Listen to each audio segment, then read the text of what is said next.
नमस्कार दोस्तों, इस क्लास में आपका स्वागत है। आज हम बात करेंगे मलिक मोहम्मद जाशी की रचना है पद्मावत, उसके दूसरी भाग की। कौन सा भाग है? दूसरा भाग। पहला भाग है वो हम पढ़ चुके हैं। उसमें हमने पढ़ा पद्मावत की सामान्य जानकारी, पद्मावत में कुल कितने खंड है, कौन से माह से 12 मासा की शुरुआत होती है और पद्मावत की प्रतीक योजना है, वो पढ़ चुके हैं। तो चलिए आज दूसरा भाग शुरू करते हैं। पद्मावत का दूसरा भाग देखिए। विशेष तथ्य देखो, पद्मावत की भाषा ठेठ है। क्या है? ठेठ। दोस्तों, इसी को विशुद्ध अवधि भी कह देते हैं, तो कंफ्यूज नहीं होने। पद्मावत में 7 चौपाई के बाद एक दुआ रखा गया है। तो इस तरह के प्रश्न है वो बनेंगे, बहुत ही शानदार प्रश्न बनने वाले हैं। और दे देंगे 7 की जगह 5 चौपाई और एक दुआ, तो ये बात गलत है, बल्कि पद्मावत में 7 चौपाई और एक दुआ है। इस तरह आप ध्यान रखना है। ये एक प्रबंध काव्य है, तो यहाँ वो क्या कर देंगे, प्रबंध काव्य को हटा देंगे, मुक्त काव्य कर देंगे। तो एक एक जो पॉइंट है वो महत्वपूर्ण होता है, इसलिए बड़ी गौर से आप इसे देखें। क्लास महत्वपूर्ण है। तो इसमें मनसब शैली में लिखा गया है, पद्मावत विशुद्ध अवधि भाषा में रचित काव्य है। तो वेरी इंपॉर्टेंट बात है दोस्तों। हमारी है जो इस समय सीरीज चल रही है सूफी काव्य की, जो कवि हैं उनकी, तो हमने इससे पहले बहुत कवियों की क्लासें ले चुके हैं। तो हम 5 पॉइंट इस पद्मावत की दूसरे भाग के पढ़ चुके हैं। छठा देखिए, पद्मावत को पूर्वार्ध काल्पनिक है। तो ये बात वेरी इंपॉर्टेंट है कि पद्मावत का पूर्वार्ध कैसा है, काल्पनिक, और उत्तरार्ध क्या है, ऐतिहासिक है। तो जब प्रश्न बनाएंगे तो इसको उल्टा कर देंगे, उत्तरार्ध को काल्पनिक कर देंगे और पूर्वार्ध को ऐतिहासिक कर देंगे। तो ये वेरी इंपॉर्टेंट पॉइंट बनता है। छठा वेरी वेरी इंपॉर्टेंट है, क्योंकि ये कंफ्यूज कर सकता है। तो पद्मावत का पूर्वार्ध है क्या है, काल्पनिक, उत्तरार्ध क्या है, ऐतिहासिक। साथ में देखो, पद्मावत मूलतः रोमांचक शैली का कथा काव्य है, तो ये आपको ध्यान रखना है। पद्मावत एक रूपक काव्य है, ये भी वेरी इंपॉर्टेंट बात है। रूपक स्पष्ट है, भारतीय निर्गुण साधना के घोतक है, तो वेरी इंपॉर्टेंट बात है। पद्मावत लिखते समय दिल्ली का शासक कौन था, तो ये पूछा जाता है, कई परीक्षाओं में पहले भी पूछा गया है। तो शेर शाह है। और आखिरी कलाम कौन था, ये पढ़ चुके हैं ना आखिरी कलाम, तो उसमें कौन था, उसमें बाबर था। जबकि पद्मावत में शेर शाह सूरी है, वो दिल्ली का शासक था। पद्मावत को प्रतीकात्मक काव्य कहा जाता है, यानी अब प्रतीकों का बहुत है वो प्रयोग किया गया है। जैसे चित्तौड़ को तन है, सिंहलदीप हृदय है, राजा रत्न सेन है, हीरामल तोता है वो गुरु है। इस तरह यहाँ प्रतीकों का प्रयोग हुआ है। आगे देखो, प्रतीकों का है वो प्रयोग हुआ है, ये ध्यान रखना है। पद्मावत 1540 में लिखा गया, इसमें 57 खंड है। तो ये जितने भी 12 पॉइंट है वो बहुत ही महत्वपूर्ण है, ये आपको ध्यान रखना है। आगे देखो, पद्मावत के संबंध में विद्वानों के मत, या आप इसके कथन भी कह सकते हैं। तो पद्मावत के बारे में विद्वानों क्या क्या बात कही वो देख ली। सबसे पहले हम रामचंद्र शुक्ल जी की बात करते हैं। शुक्ल जी क्या कहते हैं, क्या पद्मावत भक्तिकाल का वेद वाक्य है। कितना इम्पोर्टेंट है, प्रश्न पूछ लेंगे कि ये बात किसने कही कि पद्मावत भक्ति का वेद काव्य है। तो रामचंद्र शुक्ल एक और बात कहते हैं पद्मावत की बात में, इस रचना को समासोक्ति कहकर पुकारा। तो ये ध्यान रखना है, किसने समासोक्ति कहा पद्मावत को, शुक्ल जी और बात कहते हैं। अगली देखिए, पद्मावत के प्रेम को अलौकिक, एकांतिक और आध्यात्मिक का, वेरी इंपॉर्टेंट। पद्मावत के प्रेम को अलौकिक, एकांतिक, आध्यात्मिक किसने कहा, रामचंद्र शुक्ल ने। विजयदेव नारायण साई कहते हैं कि पद्मावत हिंदी में अपने ढंग की एक ट्रेजिक कृति है, वेरी इंपॉर्टेंट।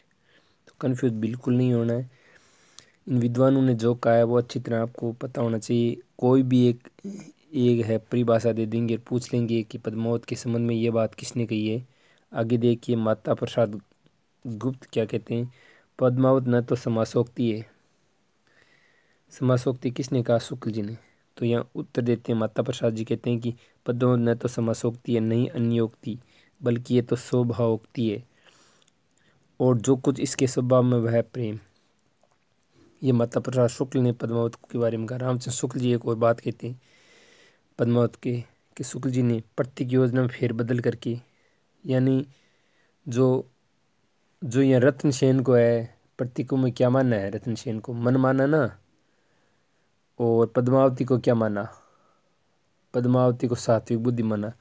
तो उसको उसमें बदलाव करते हुए शुक्ल जी कहते हैं प्रत्येक योजना फेरबदल करके राजा रत्न सेन को आत्मा और पद्मिनी को परमात्मा का प्रतीक माना। तो ये पूछ सकते हैं कि रत्न सेन को आत्मा और पद्मावती को परमात्मा का प्रतीक किसने माना। तो रामचंद्र शुक्ल जी ने माना। अगला देखिए, विजयदेव नारायण साई। जायसी को बैकुंठी प्रेम की तलाश नहीं है, बल्कि वे तो ऐसे प्रेम चाहते हैं जो प्रेम करने वाले मनुष्य को बैकुंठी बना दे। तो ये बात पद्मावत के बारे में विजयदेव नारायण साई ने कही।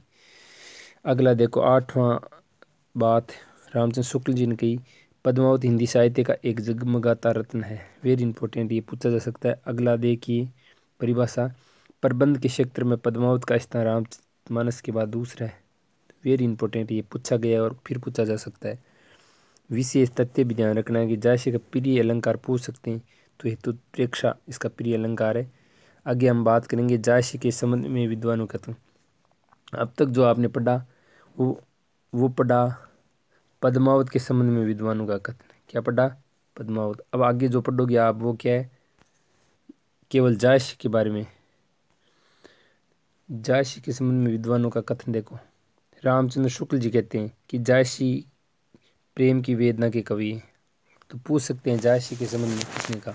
ऊपर वाले हमने पद्मावत इनकी जो रचना है जायसी उसके बारे में पढ़ा, लेकिन अब हम केवल जायसी के बारे में पढ़ेंगे। डॉक्टर बच्चन सिंह कहते हैं कि जायसी की भाषा अवधि का अर्गान है। कितनी इंपॉर्टेंट बात है ये, क्यों ये इनमें आप कंफ्यूज हो सकते हैं। एक एक परिभाषा आपको पता होनी चाहिए, इनका एक एक कथन पता होना चाहिए विद्वानों का। विजयदेव नारायण शाही है, वो जायसी के बारे में कहते हैं, जायसी यदि सुपी है तो कुजात सुपी है। जायसी पहले कवि है, बाद में सुफी है। आगे देखो, अगला कथन है रामचंद्र शुक्ल जी का है। ये देख लो क्या कहा है शुक्ल जी ने। कबीर ने केवल भिन्न प्रतीत होती हुई परोक्ष सत्ता की एकता का आभास दिया था। प्रत्येक जीवन की एकता का दृश्य सामने रखने की आवश्यकता बनी थी, ये जायसी द्वारा पूरी हुई। वेरी इंपॉर्टेंट बात कही है रामचंद्र शुक्ल जी ने। आगे देखो, वासुदेव शरण अग्रवाल, इन्होंने जायसी को प्रतिपुत्र की संज्ञा दी। तो कितना इंपॉर्टेंट है कि किसने प्रतिपुत्र की संज्ञा दी है। तो वासुदेव नारायण अग्रवाल ने जायसी को क्या कहा है? प्रतिपुत्र। अन्य तथ्य देख लो, पहले आप विशेष तथ्य पढ़ चुके हो, बाकी जो रह गया है तो उसको भी आप देख लो। डॉक्टर हरदेव बहारी के अनुसार पद्मावत का मूल स्रोत प्राकृत की रचित रत्न शेखर कथा को माना गया है। तो वेरी इंपॉर्टेंट है, पूछा जा सकता है कि पद्मावत का मूल स्रोत है वो रत्न शेखर किसने माना है, या पद्मावत का मूल स्रोत कौन सा है वो ग्रंथ को माना है। तो रत्न शेखर। पद्मावत का नागमती वियोगखंड हिंदी साहित्य की अनुपम निधि है। तो यहाँ भी एक प्रश्न बन सकता है, क्योंकि 57 खंड है पद्मावती में। तो पूछ सकते हैं कि किस खंड को हिंदी साहित्य की अनुपम निधि का है। तो 57 खंड है। तो जैसे नागमती वियोग खंड, पद्मावती नागमती विलाप खंड, गोरा बादल युद्ध खंड, पद्मावती नागमती खंड। तो आपको पता होना चाहिए नागमती वियोग खंड है वो अनुपम निधि है। पद्मावत में नागमती, पद्मावती और रत्नसेन की प्रेम कहानी। तो ये भी पूछा सकता है। ये पूछ लेंगे नागमती पद्मावत रत्नसेन की प्रेम कहानी किस रचना में? आखिरी कलाम, अखरावट, पद्मावत। तो पद्मावत। पद्मावत का बांग्ला अनुवाद अलौजाला कवि ने 1650 में वजी ठाकुर कहने पर किया। तो पूछ सकते हैं बंगाल में अनुवाद किसने किया। तो ये पता होना चाहिए, अलौजाला कवि। तो प्यारे मित्रों, आप इसको एक दो बार ज़रूर देखें तो याद हो जाएगा। वेरी इंपॉर्टेंट है, ये आपको पता होना चाहिए। अगर आप एक दो बार देखोगे तो याद हो जाएगा, या आप इसके नोट्स बना सकते हो और बार बार रिवीजन करोगी तो आपको याद हो जाएगा। यह पद्मावत का के संबंध में हमारा दूसरा क्लास थी। आगे हम पद्मावत और जो पद्मावत की रचनाएं, इनकी जो महत्वपूर्ण पंक्तियाँ, उनकी हम क्लास लेंगे, उनको ज़रूर देखें। ये क्लास वेरी इम्पोर्टेंट है और किसी भी प्रतियोगिता, हिंदी की प्रतियोगिता में इनमें से प्रश्न ज़रूर आएगा, क्योंकि मैंने कुछ भी छोड़ा नहीं है।